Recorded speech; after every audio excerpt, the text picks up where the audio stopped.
The topic for Lesson 8.2 is parallelograms.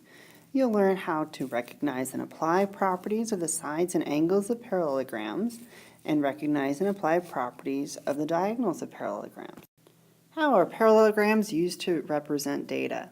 The graphic shows the percent of global 500 companies that use the internet to find potential employees. The top surfaces of the wedges of the cheese are all polygons with a similar shape. However, the size of the polygon changes to reflect the data. What polygon is this? Could it be a parallelogram? Yes, it is.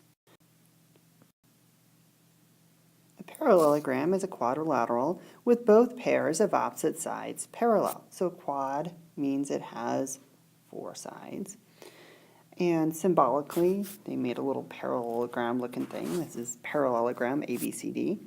There are 2 pairs of parallel signs, and that's shown with our little arrows. So these 2 are parallel, and the ones with 2 arrows are parallel to each other. We will do an amazing geometry activity where we draw a rectangle on patty paper and see all of these things. So we'll physically see them. They are theorems, so they could be geometrically proven.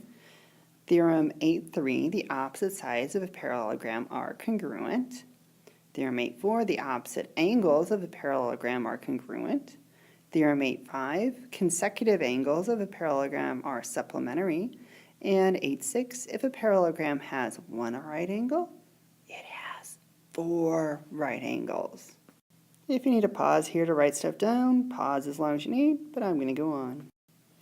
We are intentionally putting an emphasis on solving for stuff rather than doing the proving of things. So for example 1, we're going to look at a solve for stuff. That's why it's handwritten, because their example 1 was a proof. So they said ABCD is a parallelogram. So that means our opposite sides are parallel. And they want us to find the measures of angle BDC, BCD, and X. All right.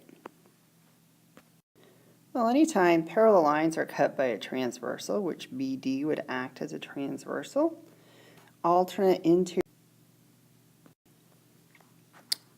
angles are congruent.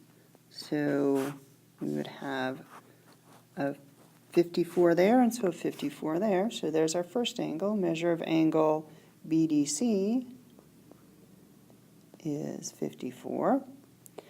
And we said in theorem 8.5 that consecutive angles of a parallelogram are supplementary. So this whole angle here, 54 plus 64, the whole angle of the parallelogram would be 118. So to find the angle that we're interested in, angle BCD, all we have to do is take 180 minus 118, and we're going to get 62 degrees. And that was the measure of angle BCD. And finally, X. Oh yes, X. Opposite sides of a parallelogram are congruent. That was theorem 8.3. So 4x must equal 20. So we can divide both sides by 4. And we have x is 5. So there are all 3 of our answers. RSTU is a parallelogram. Find the measure of angle RUT. Measure of angle RST. And Y. Okay, this is going to be very similar. So angle URT is an alternate interior angle to the 40 there. And once again, we want to add the 18 and 40 is 58. And then I can take 180 minus 58. And 122 is going to be the measure of angle RST. And finally, y. So 3y equals 18, because opposite sides are congruent. Divide by 3. So y is 6. And theorem 8.7 says the diagonals of a parallelogram bisect each other. Bisect means cut in half. So both halves are equal in length. When they list a parallelogram, they're listing it in a particular order. So M, N, P, R, they're going clockwise around the parallelogram, so they don't skip around. So to figure out where the diagonals are going to go, it's always non-consecutive. So MP is a diagonal, and R is a diagonal. Let's go ahead and draw them in. Okay, that kind of stole the thunder of doing it algebraically because you can see there's the answer, but we should go over how to do it algebraically and review how to use the midpoint formula again. So to find the midpoint of MP, we're going to take the x values, so in this case -3 and 5, add them together, divide by 2. Take the y values, 0 and 4, add them together and divide by 2, so we get 2 divided by 2 and 4 divided by 2, which is going to be 1, 2, which, yes, I know you could already see that in the graph.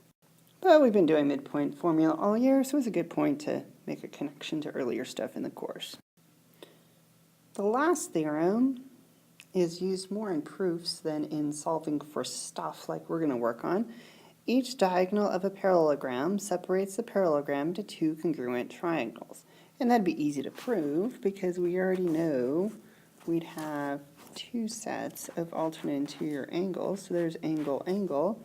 And it'd be real easy to get a side there because it's a shared side. So we could prove that using angle, side, angle.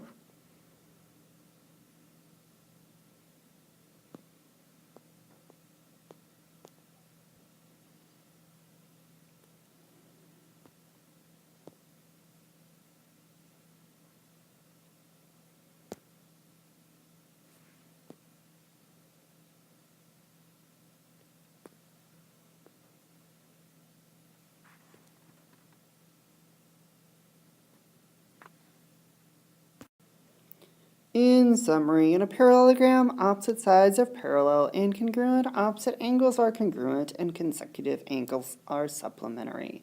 The diagonals of a parallelogram bisect each other.